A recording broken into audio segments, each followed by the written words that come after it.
Hi everyone, I'm Jen. It's really great to be here. I'm very excited for today. So a little bit about me. I am definitely the certified data geek in the room. I'm very passionate about what we do and basically your data, our data, all the data. I also come from a marketing background, sales background, and similar to Alan, I also spend a lot of time working with our clients and strategizing how best they can use our data and their data and basically make the best use of every asset that they have. So with this being said, I'll pass things back to Alan. Great, thanks, Jen. So what we're going to talk to you guys all about today is data analytics. How do you maximize what that is, and how do you build the right strategies using these sort of inputs for corporate partnership? Corporate partnerships, we know now, is a great time if you think about the pandemic and sort of that light at the end of the tunnel that's kind of shining through with all the vaccines being rolled out. It looks like there's great promise ahead for events and corporate partnerships that will follow suit. So now is a great time to really start thinking about what is the data, what does the analytics look like to really help me put a solid plan in place to get me moving in the right direction right off the bat without guessing. So what we're going to start with is just data. Again, we'll share some of these slides if anybody wants them. We'll run through them quickly just to level set before we get into really meaty stuff, which I'll hand off to Jen to do. So from the data perspective, there's typically two types of data that everybody talks about. First is primary, so surveys, using surveys to better understand who your audiences are, who your constituents are, who your donors are, is one way to get about it. Then the other way is using third-party data. So Environics Analytics comes to the table with over 30,000, 40,000 actually now, data points that we can help layer on top of the data that you have to better understand and give you more of a holistic picture. So those are the two primary sort of data points that most people talk about when it comes to corporate partnerships, and what you will see through sort of the presentation today. The next slide, analytics. Again, just to level set, analytics, just to help everybody understand, is really how you play with the data. Think about Play-Doh, playing with Play-Doh, creating different faces, creating different sort of shapes. I know I do that a lot with my kids these days, love Play-Doh. So from the analytics perspective, it's how do you play with the data to create either segmentations, models, or rankings. Ranking of who your best partners are, who your best donors are. There's different ways about it. What we'll see through the presentation is more on the segmentation. So segmenting your donors, segmenting your constituents, your partners, those associated with your organization. And that's sort of what we're going to put a spotlight on how to utilize the data to help you align and build roadmaps for the right corporate partners and show ROI, which is the best part. So just a very quick high level who we are, to help you understand what we bring to the table, but also validate what we're talking about. Environics Analytics has been around for quite some time, since 2003. There's over 3,000 clients we deal with in the US and Canada. So we're on both sides of the border, closed or open. And then we have over 200 employees, a lot of people that are significantly smarter than I, at least I can't speak for Jen. But a lot of geographers, statisticians, mathematicians with a lot of different PhDs. They've been doing this for an extremely long period of time, even before Environics was ever created. And the last part, which actually is the most exciting for me, is we were acquired by Bell Canada back in December of 2020. So now we're part of the Bell group of companies. And with that also comes a lot of data and opportunity for us, especially when it comes into the space. So we'll speak to it in a little bit as well. In terms of our specialties and what you're going to see actually in fruition is using the data points, which is really what we're known for, the great data about behavior. So what social media do people use? What brand consumptions are people consuming? So whether it's automotive or banks or clothing or online shopping, grocery shopping, where are they going? What are they doing? What are their behaviors? Is that changing? Is that going to stay the same? All of those data points is what we bring to any discussion, which is pretty significant. The other part is the analytics, and Jen will kind of speak to and showcase an actual profile, and that's based on some segmentation. And then the last part is some of our clients like to do some of this work on their own. Some of them like to license our data. So there's those options as well in any of this work that we show you. In terms of again, that data, there's so many different data points from demographics to psychographics and behaviors. But what the most important piece on this slide is that it maps back to the 800,000+ postal codes in Canada. So we get asked often, you know, I live in X area in BC, up way north of Vancouver. Can you still help me for my area? The answer is yes. Or to those people that come from Halifax or the very far east, past Halifax, you know, we're a small charity out east where nobody else is. Can you help us? The answer is still yes. We have data points for every single postal code across the country. So all of our data is mapped back to every single postal code. So we can help anyone of any size in any part of the country, even if you're in the territories as well. We can definitely help. And of those crazy amount of data points, this is how we break it out. So depending on the project, depending on what the corporate partnerships and what you're thinking about doing, we can layer different data sets and data products to help you get at what you're trying to do. So what we always start with is, what are you trying to do when it comes to corporate partnerships? What are you thinking? What's the event all about? We start asking a lot of questions, and based on those questions, we're able to come back with the right solution for you, or at least the start of the right solution to help you build a foundation that you could start to do different things off of. And that includes adding, again, behaviors, giving back data sets. It gets into demographics and social values, psychographics, even maybe mobile movement data, depending on your event. So this is what we're pulling from, and this is what you're going to see today. And at the end of the day, this is our goal for you. It's that 360 view of your constituents and their affiliations with you, but also what their sort of day-to-day lives are. They typically don't raise their hand to say, you know, I drive this car, I make this amount of money, this is how much I spend on my kids in school if I have kids, or this is what I spend in discretionary funds, or how much my house is worth.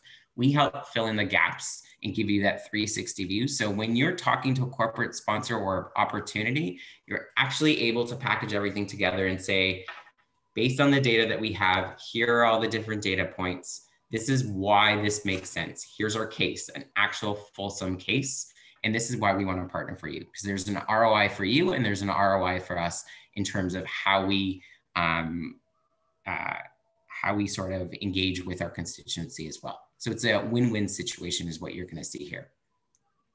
Jen? So I think this is where Jen gets into the really fun stuff. I got to cover the boring stuff this time. So enjoy what you're about to see. So I'm going to be taking what Alan's just shared and translating, you know, the data as a whole into insights and action, really how this data can play out in a corporate sponsorship space. So when we're on the table with our clients, these are, you know, some examples of some of the questions that we get asked. You know, which clients are most relative within trade area, catchment area? We know that many of you operate with a specific geography, as Alan already mentioned. You know, do my current donors, do they match with the partners and sponsors? Are they using the brands that we're working with? How do my donors look now compared to pre-pandemic? Very, very popular question right now. And then some other questions are, you know, how do you then evaluate marketing channels for the different groups that you have? And what are some of the trends that you're seeing in the data? So these are just some of the questions that we get asked, certainly through the lens of corporate partnership and what that can look like. So how we answer these questions, or one of the ways that we answer these questions, is through the lens of PRIZM, which is our lifestyle segmentation system. So PRIZM itself, Alan's already mentioned those 800,000 postal codes. We have taken those 800,000 postal codes and they've each been assigned to one of these 67 segments. There's a little link here at the bottom, or you can go to our website, you can look up your own PRIZM segments. You put in your postal code and one of them will pop up.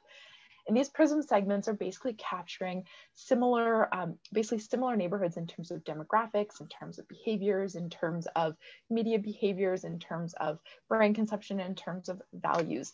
So this is a way for marketers in general, so in all types of industries, to be able to reach and communicate with these different audiences on a slightly higher level than that one-to-one, but still able to tailor and customize the messaging. Now, each PRIZM segment has a lot of information. I would love to be spending 10 minutes on this slide. I'm going to spend less than one. But each PRIZM segment in the top corner, you have a little code, which is representative of a lot of different data points. So you have income, education, you have dwelling value, you have net worth, discretionary income, household size, all of that wrapped into one to tell you where this particular segment lies on that scale of socioeconomic status, with number 1 being the most affluent of Canadians, and then 67 being the least affluent, and everybody in between.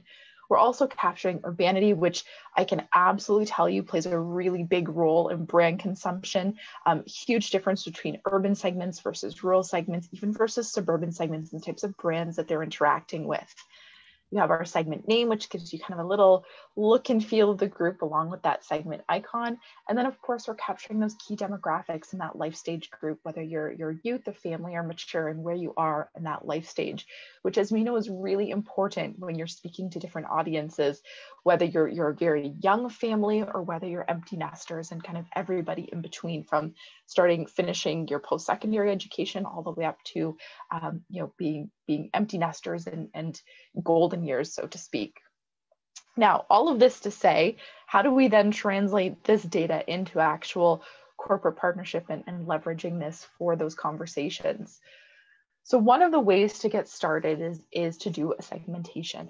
And so we would take PRIZM, and we'd also take some of our other data sources, such as our demographics and psychographics, absolutely behavioral. We want to see those brand consumptions. And of course, your data as well, which is vital when you're looking through the lens of PRIZM, basically being able to leverage your constituent data in evaluating who's under the hood. And the reason you want to know who's under the hood is so you can then present these results to those potential corporate partners. So I'm going to be talking you through, as Alan said, kind of a high-level sample here. So this is an example of PRIZM.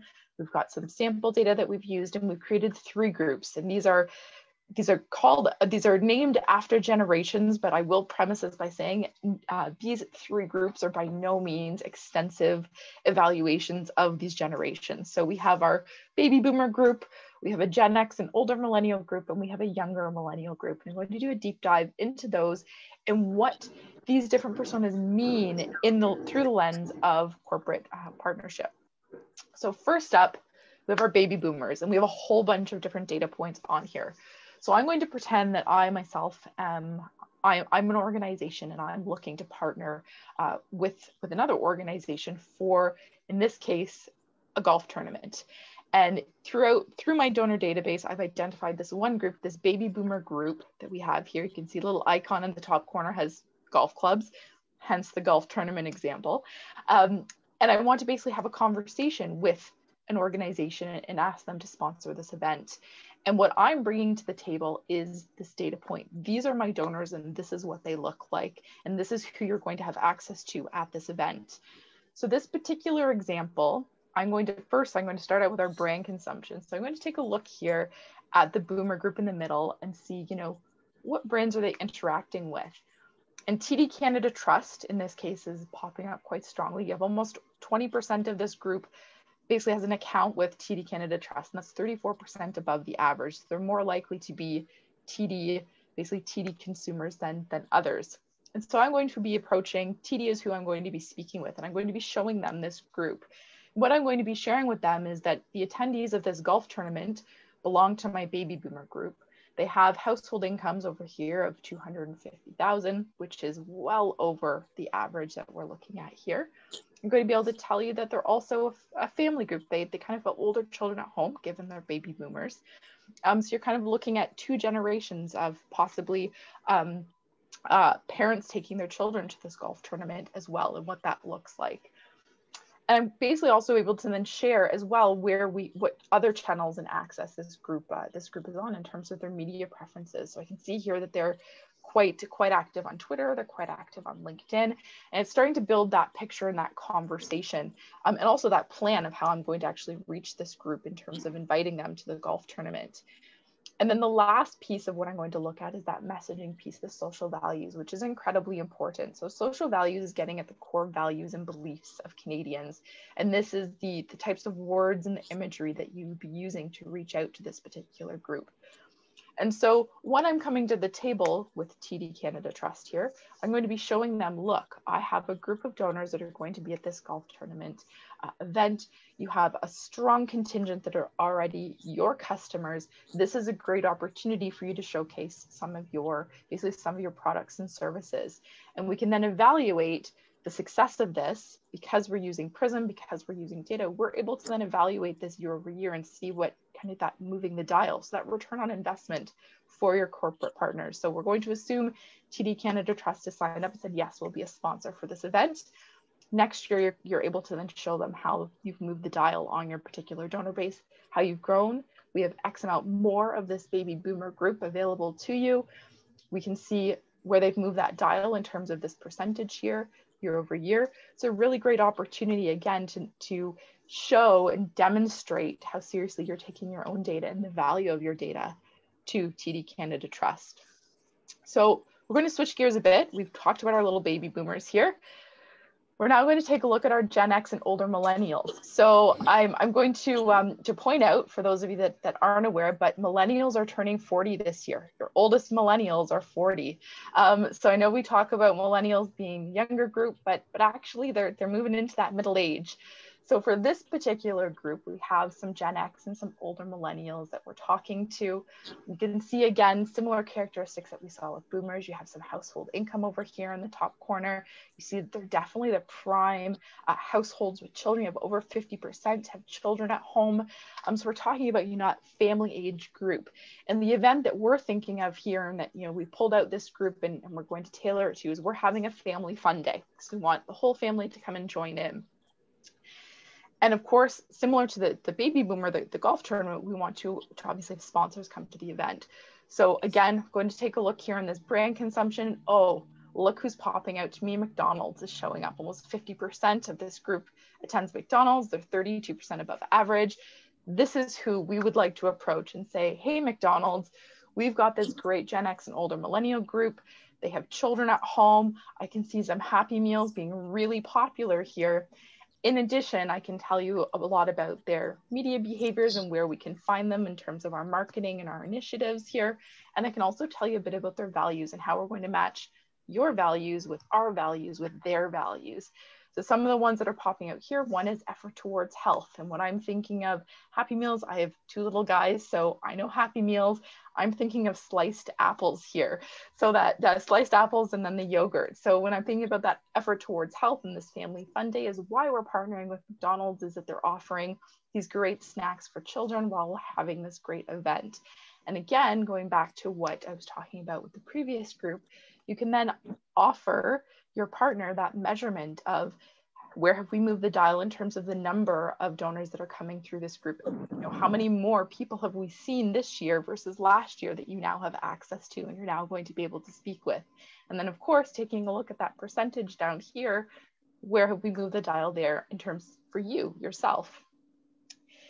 So, and then this is, and I haven't yet mentioned this, but this is also that question of, certainly when I'm thinking about TD, but that question of the cost per acquisition versus the cost for retention. So at the moment, I'm focusing a lot on brands where the groups have strong affiliation, but you can also do the flip side of this as well. If you're looking to speak with, if I randomly pull up dealerships, for example, you're looking to do a local partnership with a dealer, we see that Toyota Lexus is over indexing or above average.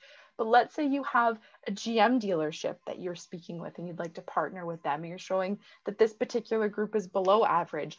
This is then a conversation of acquisition versus retention. And, how can we then move the dial and have one or two of our donors that are at this event get into your GM car and see if we can basically build that and build this percentage that you're seeing here next year. Now, our last group, we have our younger millennials. Now, our younger millennials are starting at age 25. So millennials are 25 to 40 this year. But when we're looking at these younger millennials, unlike the previous two groups, this is not a family group. You can see that here, 18% have children at home, quite small household size. So we're talking about singles and couples here. And the big difference really between this group and the previous two is you can see that all their social media is incredibly above average. So giving you a really good indicator of where you're going to find this particular group and what different channels. You also see they have a lot of different their social values are quite different than the last group. One of the big ones that's popping out to me here, importance of brand. So when we're talking to young millennials, and in this case, I'm going to talk about a walk or a run event, this is kind of group that we pulled out and we're deciding to go with them. Who do you then look to partner with? And so the one I'm picking out here is Starbucks. So at the end of that walk or that run, who do you want to have your coffee with to perk you up? And sorry, Chris, I did notice you have a Tim Hortons. I'm assuming you're not part of this group, but we have Starbucks at the end waiting for them once they finish that run, once they finish that walk, to again, with that importance of brand, that brand recognition. So partnering with those values, partnering with what they're already consuming, and then again helping Starbucks basically interact with who their customers already are. Now, if we want to go pick on Chris and Tim Hortons here, on the flip side, I mean, 60% of this group's Tim Hortons, the vast majority of Canadians love Tim Hortons, as we know. But this again comes to that question of, okay, a little bit of that acquisition versus retention and kind of moving that dial at the end of that event. So you can use it both ways, whether playing right into what the groups are already using, or trying to help your partner basically move that dial on those brands or those products and services that they're not yet consuming. So I'm just doing a quick time check. We still got 5 minutes. We're doing great. So just gone through the different groups and kind of all the different data and how this can then help your partners. So again, it's also showing them who you have under the hood, showing them they're already consuming or they're not consuming the brand that you're speaking with, and then how you can then help them move the dial in either direction, whether that's retention or acquisition. And this also shows them the competition. So how much of your constituent group is with their competition? So how many are they going to go acquire? How many are they going to go, take away, or, you're clear of their competition, which is what they want right now. So I think that's a great piece there as well. Amazing. Thanks, Alan. No problem.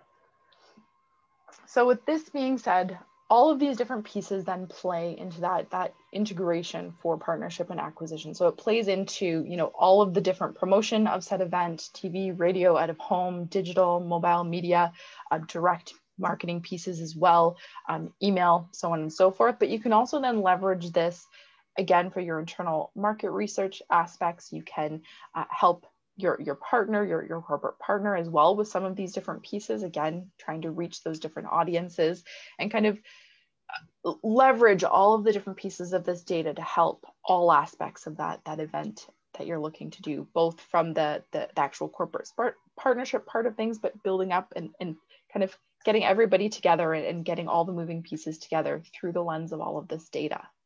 So takeaways. We have a lot of great takeaways here, some of which may not have gone in depth as we would have liked. So basically now more than ever, there's lots of data being collected. Everybody is collecting data and not everybody's using that data, but now it is honestly more important than ever to be able to leverage the data that you have and the data that's available in the market. Basically being able to share who you have under the hood with those prospective partners is really important. Again, showing the value of that partnership to them is really, really key. So the second point I think is really great, and Alan and I talk about this quite a lot, and we have these conversations quite often with clients, is that you definitely have that gut feeling, and this is who I think we should go for. This data can help you validate that gut feeling or not validate that gut feeling. And this is really the time to be using this and not going with the gut, to be able to say, yes, this is actually who we have. And therefore, this is the type of ROI that we can expect from the data. And then, of course, as we've talked about already in previous sessions, the pandemic has hit everybody very hard. And we certainly know that events, everyone has had, use that 2020 favorite word, everyone's had to pivot in the event space, in that corporate sponsorship space. And so in this particular lens, everybody's looking to find new and innovative ways to retain their customers. And the same can be said for the brands that you're working with, the corporations that you're working with, as well, as everyone is looking basically to continue to engage with and continue to grow. And so this is one way that you're able to do that. This last point, I'm actually going to read verbatim, but customer values don't change. Those social values that we talked about, that's my alarm to remind me. We have 1 minute left before we're cut off. But customers' values don't change. Those social values that we talked about, they're not going to change year over year, but the manner in which you engage them do. So coming up with those new tactics and new ways to do so. And then last but not least, this is about the value that you're providing your corporate sponsors with, your partners with, is you're able to provide them with data. You're able to tell them who the audience is, who they're going to be reaching at this event. This is basically going to help them determine what that ROI is on basically that ROI on that investment they're going to make with you. So thank you very much. I think we have a little teeny tiny bit of time for questions. What I would say is, as we look for questions, is that there is no corporate partner that would say, I do not want data. I don't want to see the data that you have on your potential donors, because they now are all making their decisions on data. Many of them are our clients. So they understand this. And no corporate partner will also say, I do not want return on an investment on what money I give you. It's not about business for me. It's all about my heart. So those are, the first two things they'll ever say. But in all seriousness, coming to the table, what we see with our partners time and time again is when they come to the table with data, there's a completely different conversation they have with corporations, because the corporations see that they're now serious. They've done their homework. They're coming with information versus a hypothetical, my fingers in the air, and kind of just seeing which way the wind blows. So sorry to interrupt, Chris, on the questions. It's interesting. I hear from a lot of charities who say like, hey, I sat across from a corporate partner and they're just like, tell me all about your mission.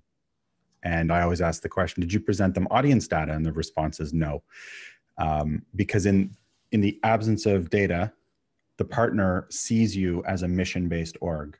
Present data and the partner sees you as a marketing opportunity, a marketing org. So how we present actually takes us down different paths.